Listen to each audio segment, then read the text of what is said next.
नमस्कार साथियों, online class के आज के सफ़र में आप सभी का हार्दिक स्वागत है। हम बीए प्रथम वर्ष के संस्कृत साहित्य के पाठ्यक्रम में निर्धारित छंद प्रकरण पर चर्चा कर रहे हैं। पूर्व के वीडियो में हमने गण व्यवस्था और यति निर्देश के संबंध में जानकारी प्राप्त की थी। आज हम गण व्यवस्था करने के लिए गुरु लघु व्यवस्था कैसे करें, इसी के संबंध में जानकारी प्राप्त करेंगे और एक उदाहरण पर गुरु लघु व्यवस्था करके गण व्यवस्था करना सीखेंगे। साथियों, गण व्यवस्था करने के लिए हमें वर्ण विच्छेद का ज्ञान होना परम आवश्यक है। गण व्यवस्था करने से पूर्व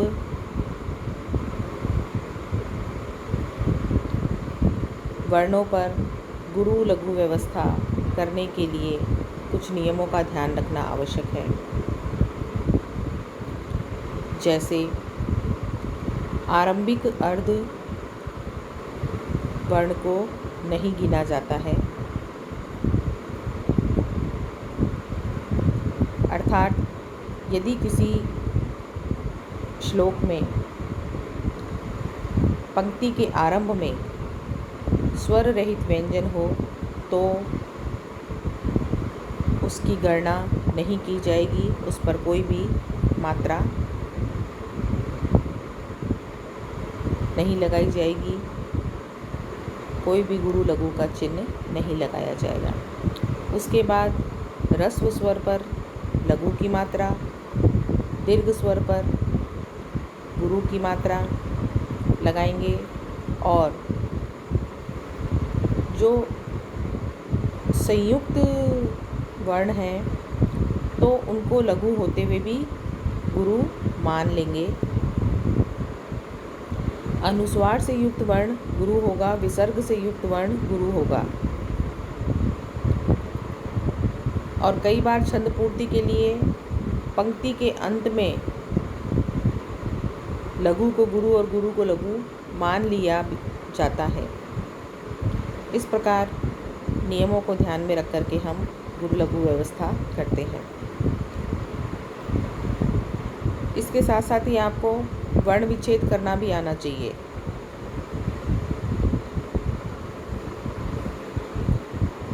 वर्ण विच्छेद कैसे करते हैं, यही हम आज के उदाहरणों में देखेंगे और फिर उसके बाद में गुरु लघु व्यवस्था करना भी इसी के साथ ही देखेंगे। सबसे पहले शब्द दिया गया है त्वमेव। त्वमेव में त व्यंजन है जिसमें स्वर नहीं है। उसके बाद व है, व में व व्यंजन और अ स्वर है। में म व्यंजन और ए स्वर है। उसके बाद पुनः व है, उसमें व व्यंजन और अ स्वर है। अब हम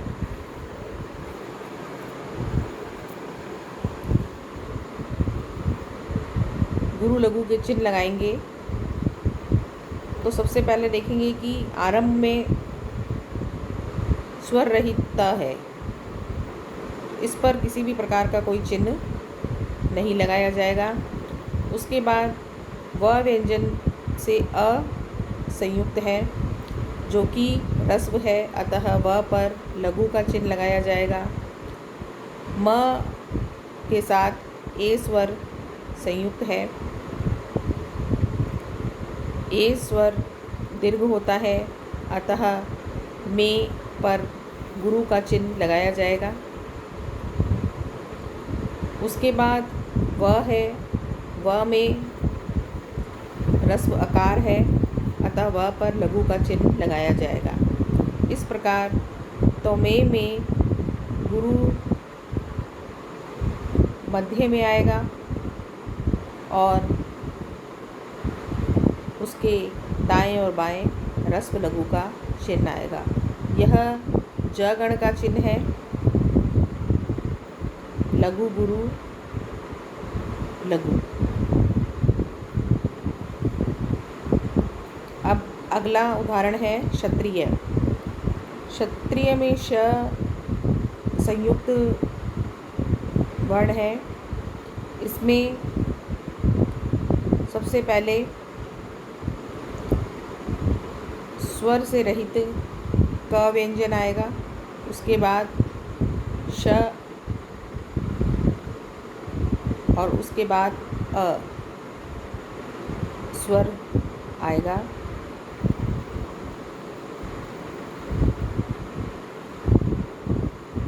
आरंभिक स्वर रहित क व्यंजन को इसमें नहीं गिना जाएगा। श में अ स्वर है, अतः अ के ह्रस्व होने के कारण श पर लघु की मात्रा होनी चाहिए। परंतु उसके बाद आप देखेंगे कि त्र वर्ण है।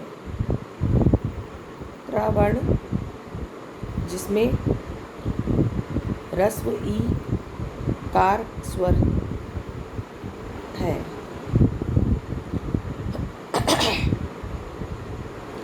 त्र में आरंभ में त व्यंजन है जो कि स्वर रहित है, तो यह स्वर रहित त व्यंजन भी श में संयुक्त हो जाएगा। तो श ह्रस्व होते हुए भी दीर्घ मान लिया जाएगा और उस पर गुरु का चिन्ह आएगा। तो इसी कारण क्षत्रिय के श में गुरु का चिन्ह लगाएंगे। उसके बाद र में ह्रस्व इकार स्वर है। ह्रस्व इकार लघु होता है, अतः त्रि पर लघु की मात्रा लगाएंगे। और उसके बाद य में ह्रस्व अकार है, अतः य पर लघु का चिन्ह लगाएंगे।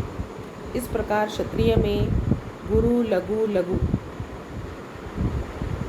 यह चिन्ह लगेंगे और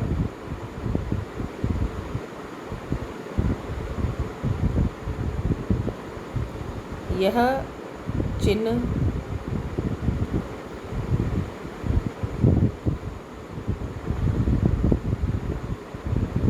भ गण का है।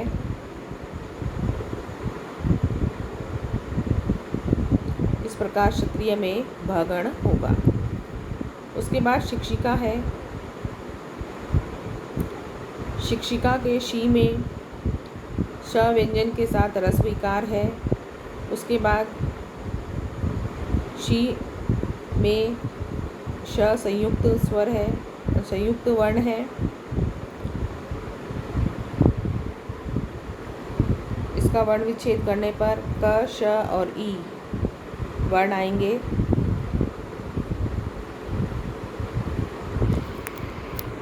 उसके बाद का है, इसमें क व्यंजन के साथ आ स्वर है जो कि दीर्घ है। अब हम इसमें गण व्यवस्था गुरु लघु व्यवस्था देखेंगे कैसे करें। श में ह्रस्व इकार है तो इसको लघु होना चाहिए, परंतु उसके आगे क व्यंजन है जो कि स्वर रहित है, अतः यह शी के साथ संयुक्त हो जाएगा और शी के ह्रस्व होते हुए भी इसको गुरु किया जाएगा, अतः शी पर गुरु की मात्रा आएगी। उसके बाद श व्यंजन के साथ में ह्रस्व इकार है, अतः श पर लघु की मात्रा आएगी। उसके बाद क व्यंजन के साथ में आ स्वर है जो कि दीर्घ है, अतः का में गुरु की मात्रा आएगी। इस प्रकार शिक्षिका में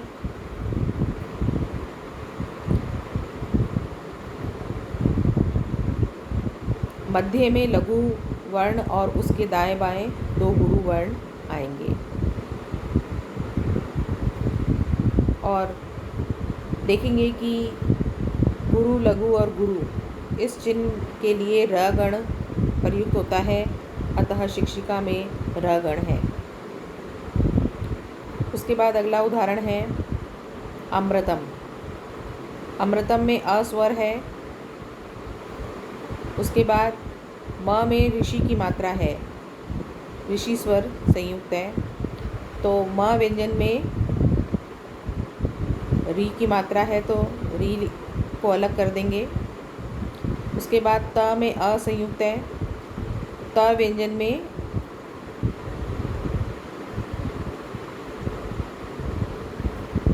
अ है और उसके बाद में फिर हलंत म है। हलंत म मतलब कि इसमें स्वर संयुक्त नहीं है। अब गण व्यवस्था करेंगे। अ रस्व है अतः लघु की मात्रा आएगी। म में रस्व रिकार है, रस्व रिकार जो है वह लघु होता है, अतः म्र में भी लघु की मात्रा आएगी। त में अस्वर है, अस्वर रस्व होता है, अतः त में लघु की मात्रा आनी चाहिए, परंतु उसके बाद में म व्यंजन है जो कि हलंत है, यह इसके साथ संयुक्त हो जाएगा, तो त को रस्व होते हुए भी हम दीर्घ मान लेंगे और उस पर गुरु का चिन्ह लगाएंगे। इस प्रकार अमृतम में गुरु गुरु, क्षमा कीजिएगा, लघु लघु और गुरु का चिन्ह आएगा।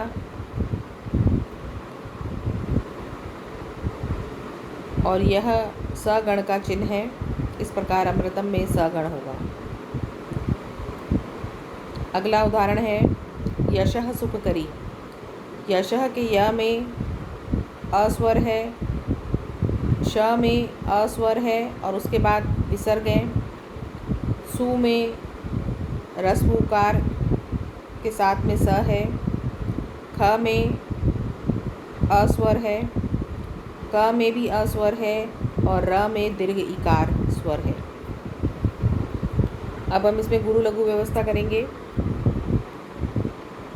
य में अस्वर है जो कि रस्व है, अतः य पर लघु का चिन्ह लगाएंगे। श में अस्वर है जो कि रस्व है, तो इसे लघु होना चाहिए, परंतु उसके बाद में विसर्ग का चिन्ह है, अतः इसे दीर्घ मान करके इस पर गुरु का चिन्ह लगाएंगे। स के बाद उकार है जो कि रस्व है, अतः सु पर लघु का चिन्ह आएगा। ख में अकार संयुक्त है,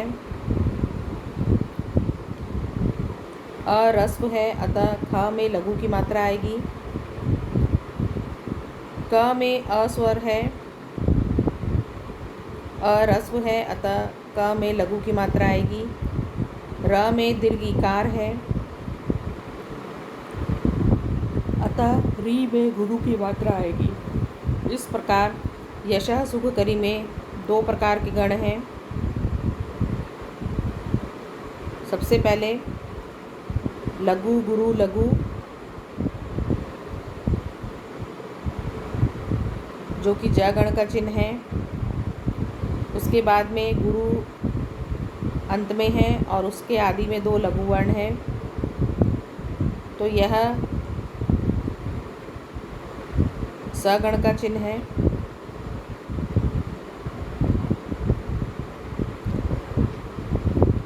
इस प्रकार यशः सुखकरी में ज और स गण हुए। अब अगला उदाहरण है विद्यालय। विद्यालय में व में रस्व इकार है, द व्यंजन है जो कि स्वर रहित है, उसके बाद य में आ स्वर है, उसके बाद ल में अस्वर है और उसके बाद य में अस्वर है। अब हम इसमें गुरु लघु व्यवस्था करेंगे। व में रस्व इकार स्वर है, तो इस पे लघु का चिन्ह होना चाहिए, परंतु उसके बाद में द वर्ण है जो कि स्वर रहित है, यह इसमें संयुक्त हो जाएगा, तो व के रस्व होते हुए भी उसको दीर्घ मानेंगे और उस पर गुरु का चिन्ह लगाएंगे। उसके बाद य में आस्वर है, आस्वर दीर्घ है, अतः यहाँ पर गुरु का चिन्ह लगेगा। ल में अस्वर है जो कि ह्रस्व है, अतः ल में लघु का चिन्ह लगेगा। य पर पुनः अस्वर है जो कि ह्रस्व है, अतः य पर भी लघु का चिन्ह लगेगा। इस प्रकार विद्यालय में गुरु गुरु लघु लघु यह चिन्ह लगेंगे। आरंभ में गुरु गुरु और लघु यह गण त गण का चिन्ह है और उसके बाद में एक लघु का चिन्ह है। अगला उदाहरण है संबंध। संबंध का वर्ण विच्छेद करने पर स में अस्वर है, उसके बाद अनुस्वार जो है उसको म व्यंजन के रूप में लिखेंगे, क्योंकि आगे ब वर्ण है जो कि प वर्ग का है और प वर्ग का पंचम वर्ण म ही होता है। उसके बाद अनुस्वार युक्त ब है, तो ब में अस्वर है और उसके बाद अनुस्वार को न के रूप में लिखेंगे, क्योंकि उसके अग्रिमवर्ती वर्ण ध कार है जो कि त वर्ग का है और त वर्ग का पंचम वर्ण न होता है। तो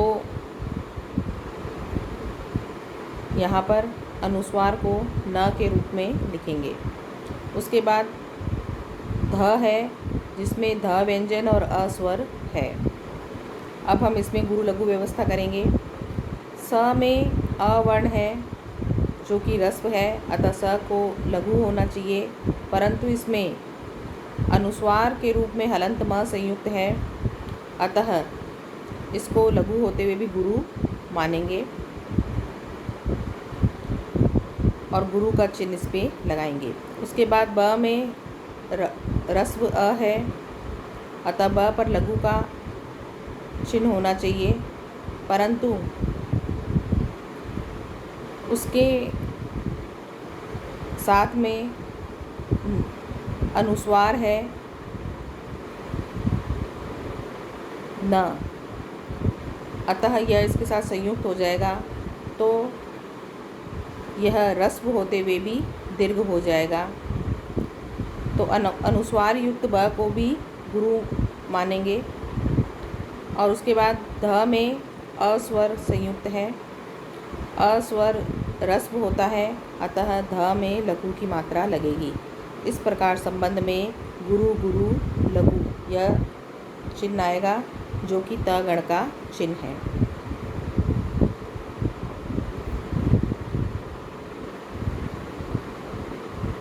साथियों, अब हम एक उदाहरण के माध्यम से किसी भी श्लोक की पंक्ति में गण व्यवस्था करने के लिए किन किन प्रक्रियाओं से गुजरना पड़ता है इसको देखेंगे। सबसे पहले हम देखेंगे कि पंक्ति में वर्ण कितने हैं। वर्ण की गणना करने के लिए हमें जो स्वर व्यंजन संयुक्त वर्ण हैं उन्हीं को ही हम गिनेंगे। जो स्वर रहित व्यंजन हैं, जो आधे वर्ण हैं, हम उनको नहीं गिनेंगे। तो इस प्रकार केयूराणी न पूषयन्ति पुरुषम हारा न चंद्रोज्ज्वला, इस पंक्ति के अंतर्गत के गुरु है, यु गुरु है, रा गुरु है, णी लघु है, न लघु है, भू गुरु है, श लघु है, य लघु है, परंतु उसके अंतर्गत अर्ध व्यंजन नकार का संयोग हो गया है, तो यह लघु होते हुए भी गुरु हो गया है। उसके बाद ती लघु है, पू लघु है, रू लघु है, श यद्यपि लघु है परंतु उसके ऊपर अनुस्वार है तो वह गुरु हो जाएगा।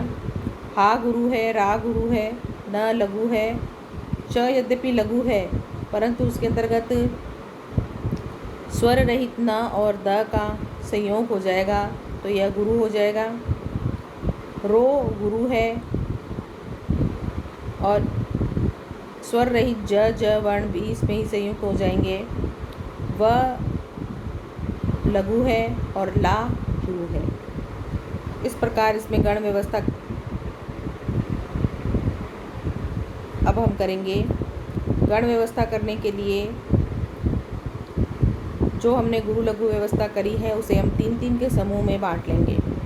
तो सबसे पहले म गण का चिन्ह है 3 गुरु।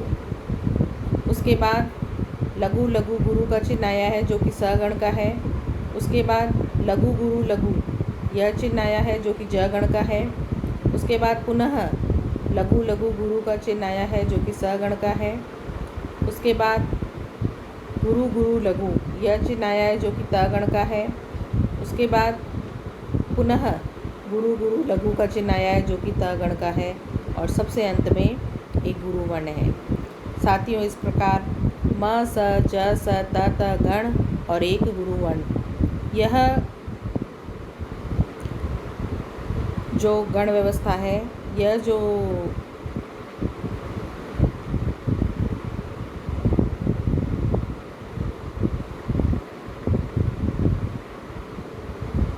म स ज स त त गण और गुरु वर्ण आया है, यह शार्दूल विक्रीडितम छंद का बोध कराता है। इस प्रकार प्रस्तुत पंक्ति में शार्दूल विक्रीडितम छंद है। शार्दूल विक्रीडितम छंद में 19 वर्ण होते हैं। तो आप देखेंगे कि इन मात्राओं को गिनो, ये मात्राएं भी 19 ही होंगी। देखो 1 2 3 4 5 6 7 8 9 10 11 12 13 14 15 16 17 18 और 19, कुल में 19 मात्राएं हैं। गण जो है 3 वर्णों के समूह को कहते हैं। इसको आप मल्टीपल भी कर सकते हैं।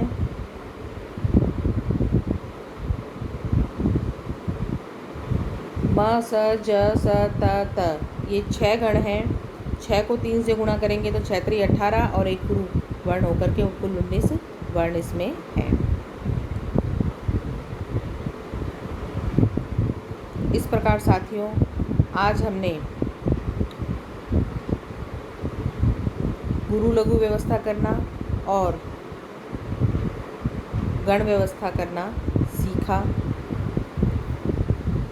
आज इतना ही। अगले वीडियो में फिर मिलेंगे। आपने इस वीडियो को देखने के लिए अपना अमूल्य समय दिया, इसके लिए आप सभी का बहुत बहुत धन्यवाद।